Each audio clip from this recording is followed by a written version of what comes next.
پاکستان کی جانب سے IMF کی سخت شرائط پوری کرنے کے بعد ہر طرف ایک ہی سوال زیر گردش ہے کہ آخر پاکستان کا IMF سے معاہدہ کب ہوگا اور عوام کو مہنگائی کی افریت سے نجات کب ملے گی۔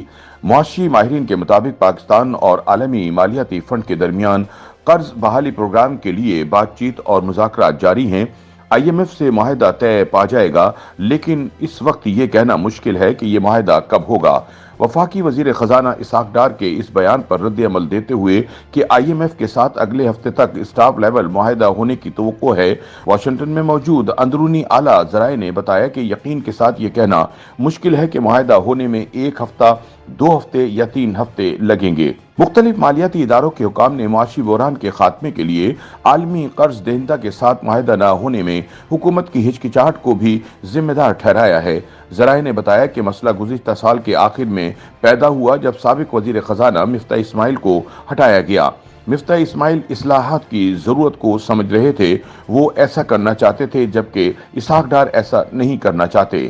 سابق وفاقی وزیر مفتاح اسماعیل کے مطابق پاکستان کی معیشت کے لیے 2 مارچ بہت برا دن تھا، کیونکہ ڈالر کے مقابلے میں روپے کی قدر میں تاریخی گراوٹ دیکھی گئی، جبکہ پالیسی ریٹ بھی 3% اضافہ کر کے 20% کر دیا گیا، جس کے لیے توقع تھی کہ 2% بڑھایا جائے گا۔ تاہم مفتاح اسماعیل نے کہا کہ اب امید ہے کہ یہ سب کرنے کے بعد بین الاقوامی مالیاتی فنڈ IMF سے معاہدہ ہو جائے گا۔ انہوں نے حکومت کی معاشی پالیسیوں پر تنقید کرتے ہوئے کہا کہ پیٹرول 5 روپے کم کرنا اور پھر 30 روپے بڑھانا کوئی معاشی پالیسی نہیں بلکہ معیشت سے کھلواڑ ہے۔ دوسری طرف IMF ذرائع کا کہنا ہے کہ اسحاق ڈار کی جانب سے ڈالر ریٹ قابو کرنے کی کوشش، جنرل سبسڈی واپس لینے سے انکار اور قرضوں کی تنظیم نو کو ناپسند کرنے کے رویے نے معیشت کو نقصان پہنچایا۔ ایک عہدیدار نے کہا کہ اگر اسحاق ڈار وقت پر اسے قابو کرنے کی کوشش نہ کرتے تو $1 250 سے 260 روپے کے درمیان کے ریٹ پر مستحکم ہو سکتا تھا۔ ڈالر اب 285 پر ہے اور اس کا ریٹ 300 تک جا سکتا ہے۔ ایک اور عہدیدار نے کہا کہ روپے کو مصنوعی طور پر مضبوط کرنا درآمدات پر سبسڈی دینے کی مترادف ہے، جبکہ پاکستان ایسا کرنے کا متحمل نہیں ہو سکتا۔ انہوں نے مزید کہا کہ قرضوں کی تنظیم نو سے پاکستان کو 5 سے 10 سال تک کا ریلیف مل سکتا تھا۔ عہدیدار نے کہا کہ قرضوں کی ادائیگی کے ذریعے زر مبادلہ کے ذخائر کو کم کرنے کے بجائے پاکستان اس مدت کو ذخائر کو بڑھانے کے لیے استعمال کر سکتا تھا۔ اس طرح سے اس صورتحال کو روکا جا سکتا تھا جس سے معیشت کے تباہ ہونے کے خطرات منڈلا رہے ہیں۔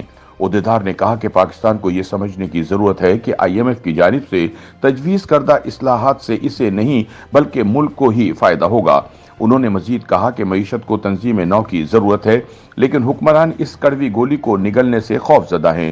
دوسری طرف زیادہ تر اندرونی ذرائع نے ملک کی سیاسی صورتحال اور معاشی عدم استحکام کو باہم منسلک قرار دیا۔ انہوں نے امید ظاہر کی کہ سپریم کورٹ کا بدھ کے روز سامنے آنے والا فیصلہ صورتحال کو تبدیل کر دے گا، جس کے نتیجے میں بالآخر انتخابات اور ایک ایسی مستحکم حکومت کی راہ ہموار ہوگی جس سے IMF اور دیگر مالیاتی ادارے بات چیت اور مذاکرات کرنے میں بہتر پوزیشن میں ہوں گے۔ لیکن سپریم کورٹ کے فیصلے کے بعد بھی ایسا نہیں ہوا، کوئی چیز کام کرتی نظر نہیں آ رہی اور اس صورتحال سے قومی معیشت کو نقصان پہنچ رہا ہے۔ YouTube پر گوگلی نیوز دیکھنے کے لیے youtube.com کی سرچ بار میں گوگلی نیوز TV ٹائپ کریں۔ گوگلی نیوز کے پیج پر سرخ رنگ کے سبسکرپشن والے بٹن پر کلک کرنا نہ بھولیے۔ YouTube پیج پر اپلوڈ ہونے والی ویڈیوز سے باخبر رہنے کے لیے بیل آئیکن پر کلک کیجیے۔ آپ کو ہر نئی ویڈیو کے بارے میں نوٹیفیکیشن موصول ہو جائے گا۔